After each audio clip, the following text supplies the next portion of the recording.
Shalom Bapak Ibu Saudara yang dikasihi oleh Tuhan kita Yesus Kristus. Berjumpa kembali di dalam program seri pendalaman Alkitab. Bersama saya Billy Elia yang seperti biasa akan menemani saudara selama kurang lebih 10-20 menit ke depan, di mana saya akan mengajak Bapak Ibu Saudara untuk kita bersama-sama membaca dan merenungkan kebenaran firman Tuhan perikop demi perikop dimulai dari Perjanjian Baru. Dan di dalam seri pendalaman Alkitab kali ini kita memasuki perikop yang ke-47 yang kali ini terambil dari Injil Matius pasal yang ke-11 ayat 25 sampai dengan ayat yang ke-30 dengan judul perikop Ajakan Juru Selamat. Pada waktu itu berkatalah Yesus, "Aku bersyukur kepadamu, Bapa, Tuhan langit dan bumi, karena semuanya itu Engkau sembunyikan bagi orang bijak dan orang pandai, tetapi Engkau nyatakan kepada orang kecil, ya Bapa. Itulah yang berkenan kepadamu. Semua telah diserahkan kepadaku oleh Bapakku dan tidak seorang pun mengenal anak selain Bapa.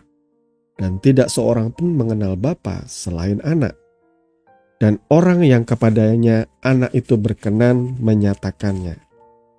Marilah kepadaku semua yang letih, lesu dan berbeban berat, aku akan memberi kelegaan kepadamu.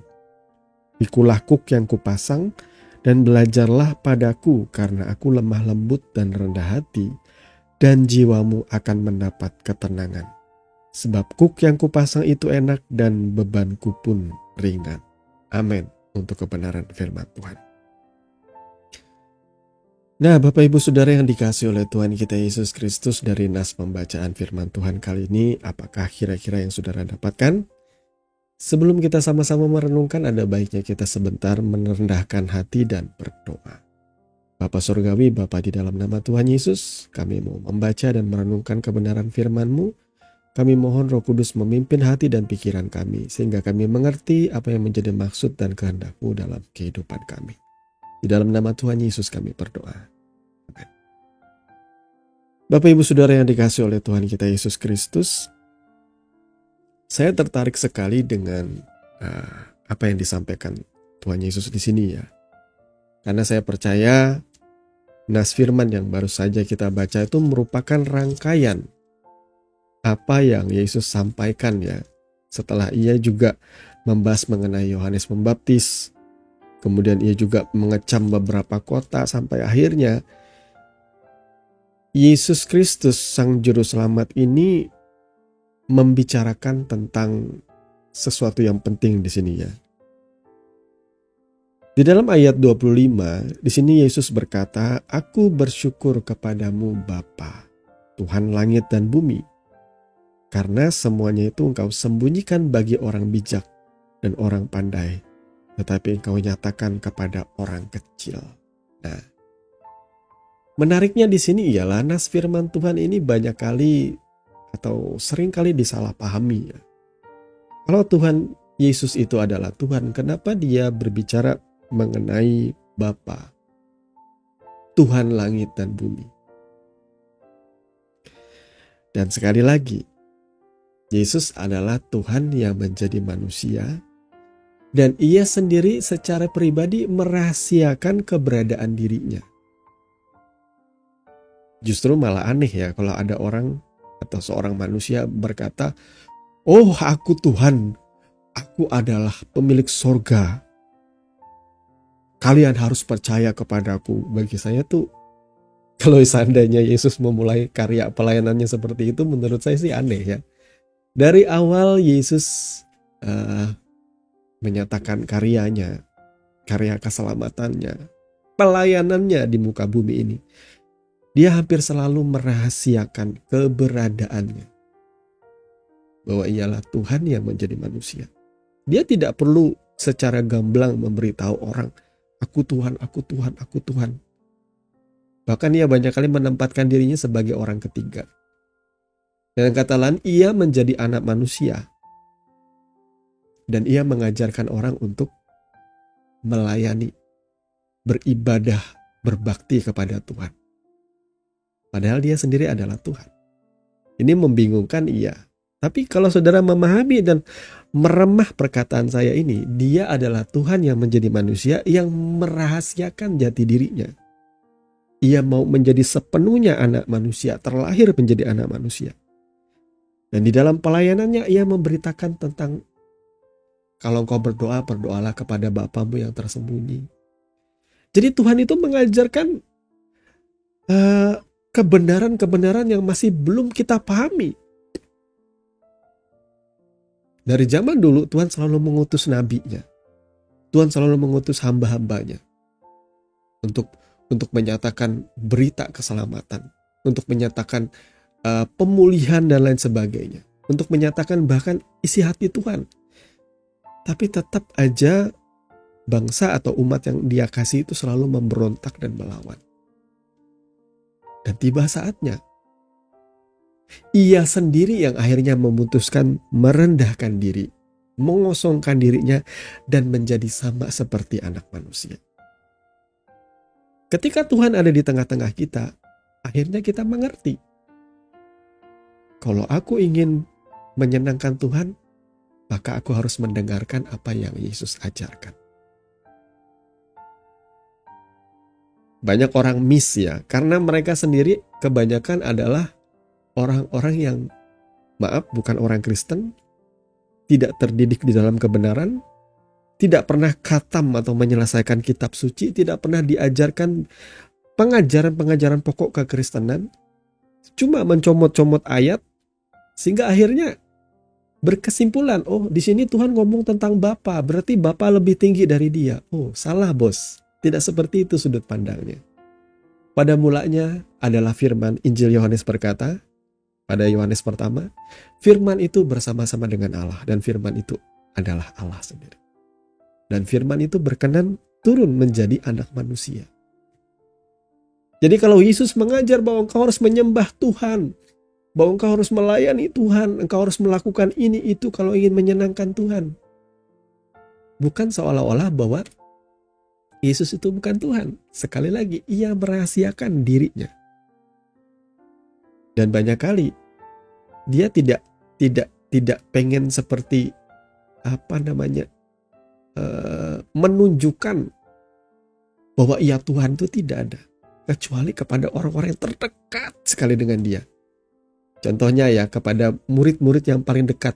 Tuhan menunjukkan ketika mereka ada di atas bukit. Di situ Petrus melihat bagaimana Yesus berbicara sama Musa dan Elia. Bagaimana mungkin seorang manusia itu bisa menghadirkan dua tokoh terbesar di dalam 3 agama di dunia ini. Ya, Musa dan Elia itu adalah tokoh terbesar bagi bangsa Yahudi, bagi orang Kristen, bahkan bagi umat Muslim. Musa dan Elia itu nabi terbesar, bisa berbicara bersama-sama dengan Yesus. Siapa Tuhan Yesus ini? Siapa Yesus ini? Hanya kepada orang yang terdekat dia menyatakan dirinya. Saudara ya. Nah, di sini pemahaman mengenai Tuhan ini ya, atau orang banyak kali berusaha untuk memahami Tuhan itu seperti apa. Saya mau memberikan sedikit saudara cara berpikir saudara bahwa Injil atau Perjanjian Baru ini ditulis oleh murid-murid Yesus saudara ya, atas inspirasi Roh Kudus dan juga perjalanan mereka bersama dengan Kristus. Nah, jadi di dalam Injil ini, di dalam kitab suci Injil ini atau kabar sukacita ini, Yesus mengajarkan banyak hal kepada orang-orang percaya. Dan semuanya itu ditulis dengan nafas, dengan sastra, dengan tata krama bangsa Yahudi. Karena murid-murid Yesus sendiri adalah orang Yahudi. Maka sudut pandang atau sastra penulisan Perjanjian Baru ini, sekalipun naskah aslinya dalam bahasa Yunani, tetapi ide atau pemikirannya itu adalah Semitik, Ibrani, Yahudi sekali. Saudara ya, jadi kalau seandainya Tuhan Yesus itu betul-betul adalah Tuhannya orang Kristen itu ada 3, tentu murid-murid akan menjabarkan dengan baik ya konsep-konsep itu. Karena memang tidak pernah ada konsep atau tertulis Tritunggal di sini. Kalau seandainya memang dari sudut pandang orang Kristen atau murid-murid Yesus, Tuhan itu ada 3, mereka pasti akan menjabarkannya. Kalau seandainya, karena mereka adalah murid sejati atau murid yang selalu bersama-sama dengan Yesus. Tapi yang saudara perlu ketahui, bagi orang Ibrani, bagi orang Yahudi asli,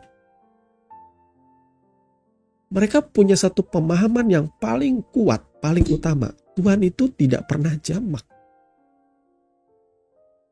Markus 12 ayat 29 sampai dengan 32. Ini adalah perkataan Yesus sendiri. Jawab Yesus, hukum yang terutama ialah, dengarlah hai orang Israel. Tuhan Allah kita, Tuhan itu Esa. Nah, kasihilah Tuhan Allahmu dengan segenap hatimu dan dengan segenap jiwamu dan dengan segenap akal budimu dan dengan segenap kekuatanmu. Dan hukum kedua ialah, kasihilah sesamamu manusia seperti dirimu sendiri. Tidak ada hukum lain yang lebih utama daripada kedua hukum ini.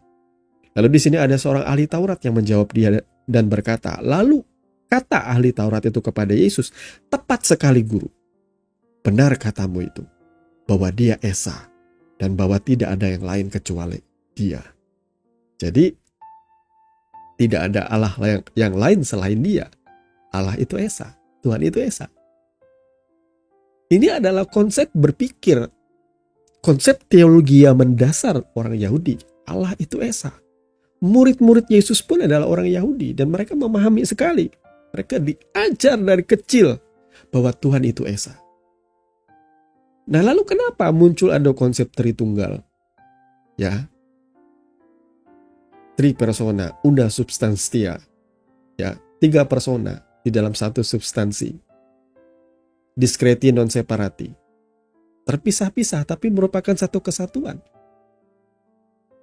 Munculnya konsep atau teologi Tritunggal itu,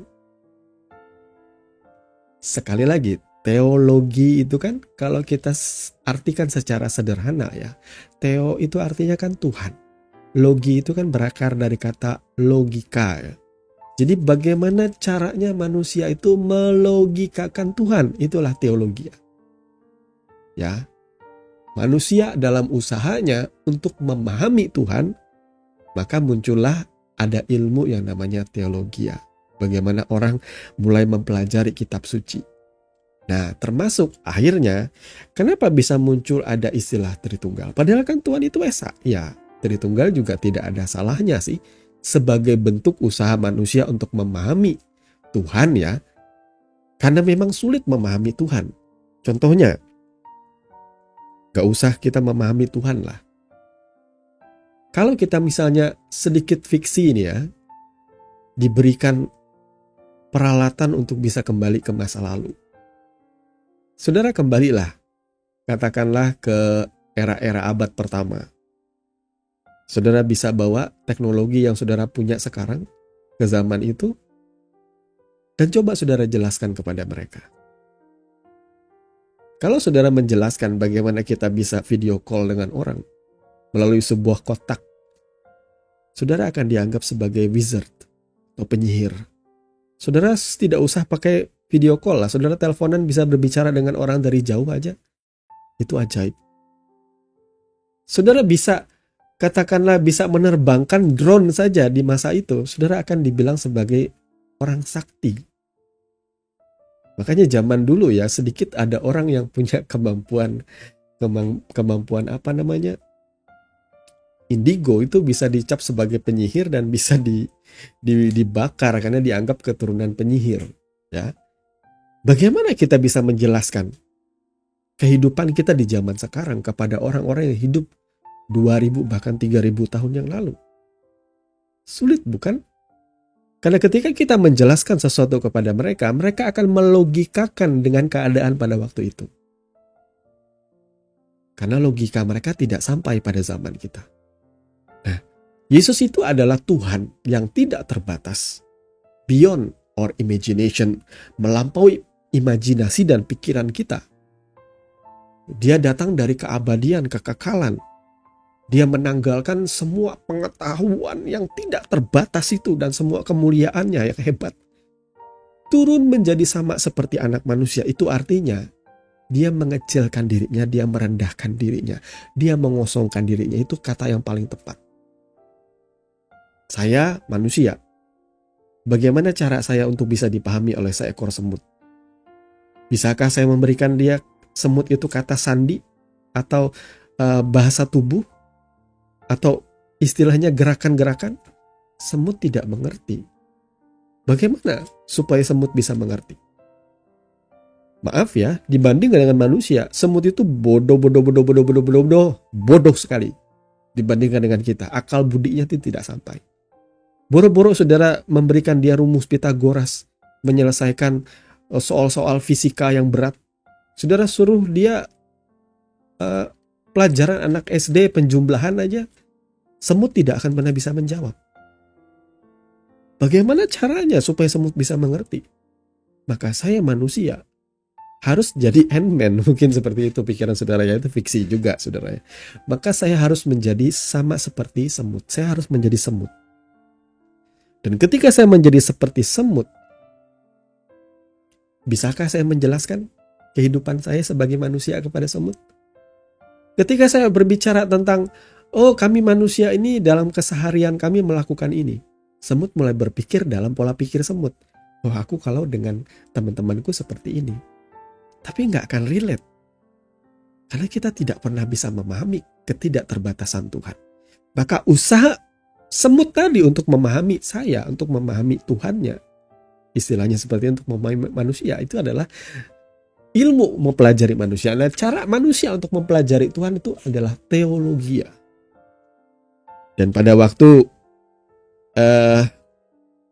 istilahnya konsep Tritunggal itu dibuat, gereja pada masa itu, jemaat Tuhan pada masa itu menghadapi tantangan yang berat mengenai bidat-bidat atau ajaran sesat ya.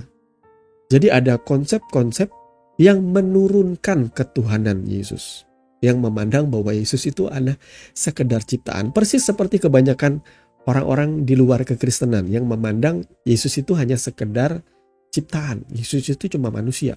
Kan ia berdoa kepada Bapa. Kan ia berseru kepada Bapa. Nah, ini yang tidak dipahami orang pada zaman sekarang. Saudara tidak akan pernah bisa memahami ucapan-ucapan Yesus yang sulit kalau saudara tidak menjadi orang Kristen yang sungguh-sungguh ya. Ini tidak cuma bicara bagi orang di luar Kristen, bahkan bagi orang Kristen yang tidak sungguh-sungguh pun banyak kali sukar memahami mengenai Yesus. Ya, saya adalah salah satu di antaranya.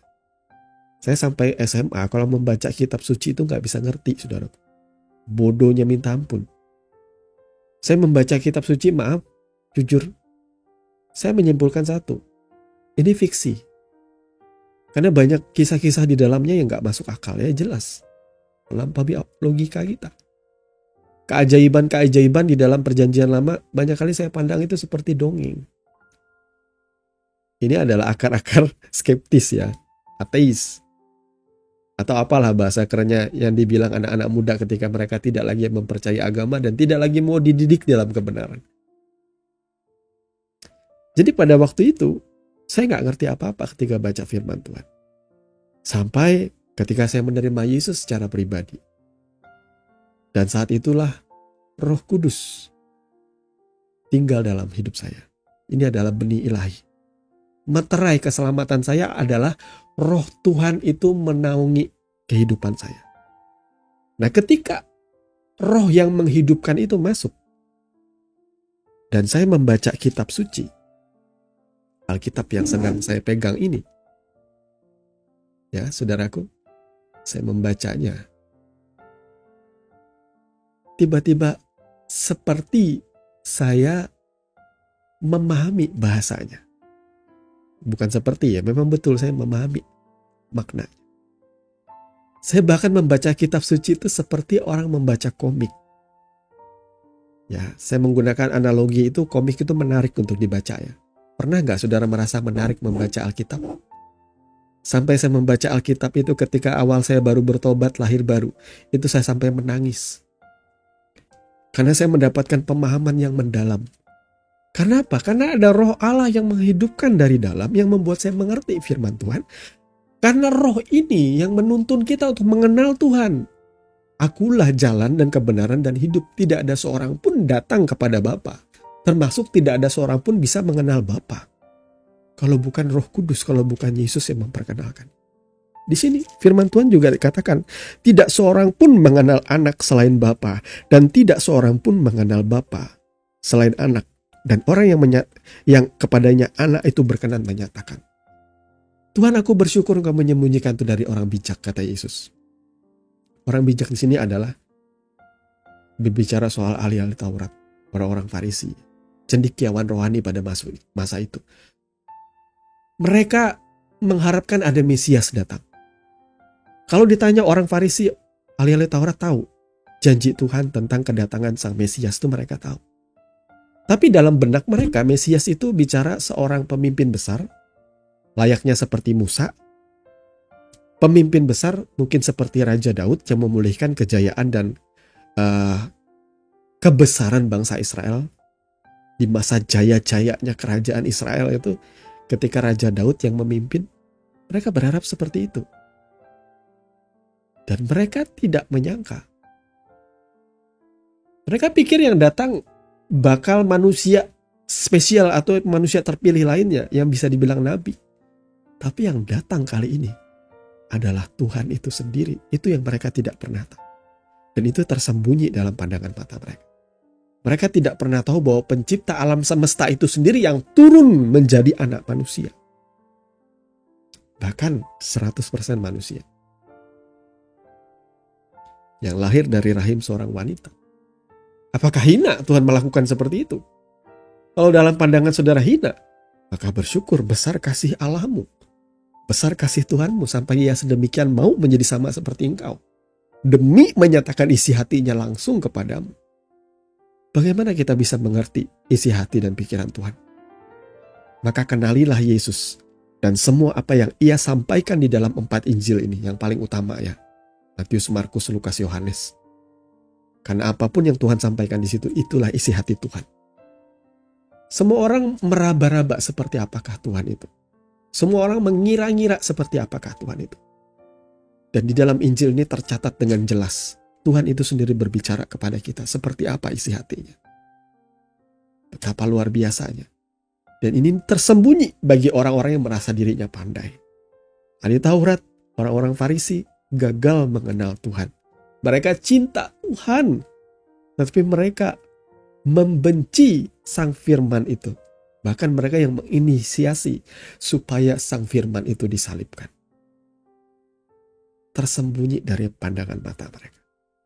Maka saudara-saudara, orang-orang yang masih belum percaya kepada Yesus, bahkan saudara orang Kristen yang masih belum sungguh-sungguh kepada Yesus, saudara tidak akan pernah bisa mengerti Tuhan. Apapun yang saudara lakukan untuk mencari atau menjatuhkan kebenaran firman ini, lagi-lagi semuanya itu terbantahkan, semua itu terjawab. Kebenaran firman Tuhan ini ya dan amin. Orang Kristen tuh gak cuma dikasih kitab suci, ada Roh Kudus juga. Firman dan Roh Kudus. Banyak kali dulu kami ketika awal bertobat selalu diajarkan hal yang seperti ini ya. Firman dan Roh Kudus itu seperti 2 sayap burung merpati atau burung elang. Kedua-duanya harus ada. Ya, dalam kehidupan setiap orang percaya. Maka Bapak Ibu Saudara yang dikasihi oleh Tuhan, setelah saya memaparkan hal ini, apakah saudara mulai memahami? Usaha kita untuk mengenal Tuhan tidak akan pernah bisa 100%. Bahkan mungkin 10%-nya aja gak akan pernah bisa loh. Kita mencapai pemahaman kita tentang Tuhan. Mari, orang Kristen jangan disetir dengan konsep-konsep pandangan dari keyakinan-keyakinan lain ya. Saudara harus memandang bahwa kitab suci saudara itu ya dan amin. Karena secara sejarah kitab suci orang Kristen, orang percaya perjanjian baru itu sudah teruji oleh waktu ribuan tahun. Dan ini disalin ulang dengan penuh tanggung jawab, dengan penuh rasa takut dan cinta akan Tuhan. Tidak ada manipulasi di dalamnya. Dikonfirmasi oleh begitu banyak kerajaan-kerajaan lain dan sejarah-sejarah lain mengkonfirmasi kesejatian dari kitab ini. Jadi jangan pernah mau lagi menggunakan referensi dari kitab suci yang lain yang lebih muda ratusan tahun kemudian. Lebih baik kita percaya kepada apa yang dikatakan oleh firman Tuhan ini. Ya, saya mau menegaskan sekali lagi, banggalah menjadi orang Kristen, saudara ya. Saudara memiliki kebenaran yang tidak terbantahkan. Nah, kemudian di sini pada ayat 28 ini adalah ayat yang banyak kali menjadi nas atau favorit orang-orang ya. Marilah kepadaku semua yang letih, lesu dan berbeban berat, aku akan memberi kelegaan kepadamu. Pikulah kuk yang kupasang dan belajarlah padaku, karena aku lemah lembut dan rendah hati, dan jiwamu akan mendapat ketenangan. Sebab kuk yang kupasang itu enak dan bebanku pun ringan. Ya, saya banyak kali menyampaikan firman Tuhan ini dan tidak bosan-bosannya untuk menyampaikannya. Jadi makna pada ayat 28 ini, yang letih lesu berbeban berat itu, aku akan memberi kelegaan kepadamu. Kata kelegaan di sini itu menggunakan kata yang sama dengan kata pausis ya, atau perhentian, atau dalam bahasa Ibraninya itu sabat. Ya, kamu akan mendapatkan ketenangan. Kamu akan menemukan perhentian. Sabat, makna sabat itu sebenarnya apa sih? Ya, ketenangan sejati loh. Sabat itu ketenangan, ketentraman, peristirahatan. Ya, kita kalau misalnya capek seharian bekerja, bukankah kita butuh beristirahat? Sama seperti handphone dipakai terus-terusan, itu butuh di recharge ya. Pakai charger, di charging seperti itu, supaya energinya pulih. Nah, saudara yang letih lesu berbeban berat, bagaimana cara kita di recharge? Maka saudara harus datang kepada Yesus. Marilah kepadaku yang letih lesu, yang lowbat. Aku adalah sahabat. Yesus adalah sahabat. Perhentian kita yang sejati itu adalah Yesus. Jadi Yesus menggenapi hukum Taurat melalui kematian dan kebangkitannya. Dan itu adalah sahabat, makna sahabat yang sejati. Jadi sabat itu bukan lagi hari, saudaraku ya. Melainkan kita diam di dalam hadirat Tuhan. Kita berjalan bersama Tuhan. Kita senantiasa menikmati yang namanya di-recharge oleh Tuhan dari dalam. Kalau kita melekat dengan Tuhan, ya, maka dengan sendirinya kita akan menghasilkan buah kehidupan. Ya, saya tidak bosan-bosannya mengajarkan kebenaran ini ya. Ranting anggur itu akan berbuah kalau ia melekat dengan batang anggur ya. Batang ini bicara soal Yesus. Sang pokok anggurnya itu Yesus. Kalau ranting-ranting itu melekat pada pokok anggur, maka ia pasti berbuah. Jadi kalau kehidupan kekristenan saudara itu tidak produktif, letih lesu, tidak menghasilkan apa-apa, maka melekatlah kepada Tuhan. Belajarlah padaku.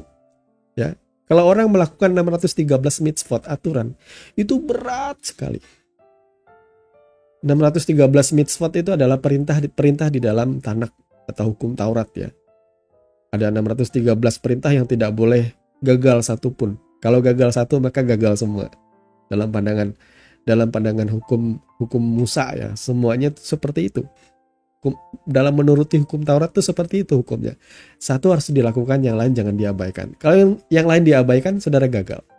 Yesus berkata seperti itu ya. Yang satu harus dilakukan, yang lain jangan diabaikan. Itu hukum Taurat. Tapi berbeda dengan orang percaya. Marilah datang kepadaku, datang kepada Yesus. Ketika engkau datang kepada Yesus, maka ia tinggal dalam hidup. Dan hukum Taurat itu tidak lagi tertulis pada loh batu, tetapi pada loh daging. Di dalam hatimu, ditulis oleh Tuhan. Dengan sendirinya engkau akan takut akan Tuhan. Dengan sendirinya engkau akan mengasihi Tuhan, seperti nas pembacaan kita tadi. Dengan segenap hati, dengan segenap jiwa, dengan segenap kekuatan, saudara akan mengasihi Tuhan. Saudara akan membenci dosa dengan sendirinya. Seperti itu. Dan kemudian ayat yang berikut, pikulah kuk yang kupasang dan seterusnya. Di sini ada perumpamaan yang indah yang banyak kali juga saya sudah sampaikan ya, mengenai lembu yang dewasa, lembu yang senior dengan lembu yang masih baru. Pikulah kuk yang kupasang. dan belajarlah kepadaku. Ini bicara soal membajak ya. Bagi orang Yahudi, ketika ada lembu yang baru yang tidak pernah membajak itu mau dilatih, ia harus dipasangkan dengan lembu yang sudah berpengalaman. Seperti itu, saudara ya. Jadi orang Yahudi itu tradisinya di dalam membajak itu ada dua lembu, saudara ya. Jadi kalau ada lembu baru yang belum punya pengalaman sama sekali membajak, ia akan dipasangkan. Jadi satu pasangan gitu ya, dengan lembu yang sudah senior. Nah nanti lembu yang senior ini kan karena dia sudah berpengalaman membajak, ia akan dengan sendirinya mengajari lembu yang belum berpengalaman ini bagaimana melangkah, gerakan-gerakannya ya, sampai akhirnya lembu yang muda ini yang belum berpengalaman akhirnya ia berpengalaman. Nah seperti inilah gambaran di dalam Matius 11 ayat 29 ya. Pikulah kuk yang kupasang dan belajarlah padaku karena aku lemah lembut dan rendah hati dan jiwamu akan mendapatkan ketenangan. Ini adalah cara Tuhan menuntun kita setiap hari. Yesus adalah lembu senior yang berpengalaman. Kalau engkau berat mengikuti langkah Tuhan, Dia dengan lembah lembut dan rendah hati akan menuntun engkau setiap hari. Mungkin saja engkau jatuh di dalam usahamu. Mungkin saja lembu yang muda tadi bisa saja dia salah langkah lalu dia terpelecok. Tetapi dia akan bangkit lagi dan mulai terus mengikuti langkah dari lembu yang sudah berpengalaman ini. Inilah cara Tuhan mendidik kita hari lepas hari, saudara. Maka Bapak Ibu Saudara yang dikasihi oleh Tuhan kita Yesus Kristus, bersyukurlah karena kebenaran firman Tuhan ini mengajarkan kita begitu banyak hal yang menarik. Maka banggalah memiliki Tuhan dan Juru Selamat seperti Tuhan kita Yesus Kristus. Tuhan memberkati firman-Nya. Mari kita berdoa. Bapa di dalam nama Tuhan Yesus, terima kasih untuk kebenaran firman yang sudah sama-sama kami dengarkan di kesempatan kali ini. Tuhan kami mohon hikmat dan pengertian-Mu. Kerinduan kami ialah untuk mengenal Engkau secara pribadi, Tuhan. Kami mohon Bapa menuntun kami supaya kami tidak tersesat, bahkan supaya kami tidak terhilang. Kami mau menghargai keselamatan kami dengan mengerjakannya itu. Pertama-tama, kami tidak ingin menjauhkan diri dari pertemuan ibadah, dari ketekunan kami untuk bersekutu bersama-sama. Bahkan melalui platform YouTube adalah sebuah kesempatan di mana kami bisa bersaat teduh dengan orang-orang percaya lainnya, Tuhan. Di mana Engkau menyatakan diri-Mu kepada kami, dan Engkau mengungkapkan siapakah pribadi-Mu, Tuhan, dalam kehidupan kami. Engkau tidak pernah lepas tangan, Engkau tidak pernah meninggalkan kami. Engkau terus setia bersama-sama dengan kami, menuntun kami hari lepas hari. Mungkin kami hanya bisa protes, marah kepada Tuhan, kecewa kepada Tuhan. Tapi selama ini kamilah yang salah. Kami yang meninggalkan Engkau. Kami tidak pernah melibatkan Engkau. Kami yang terlalu sombong, merasa diri kami pintar, merasa diri kami punya segalanya. Kami tidak pernah belajar untuk merendahkan diri dalam doa, datang kepadamu. Kami hanya membanggakan uang yang kami punya. Kami hanya membanggakan jabatan, pekerjaan kami.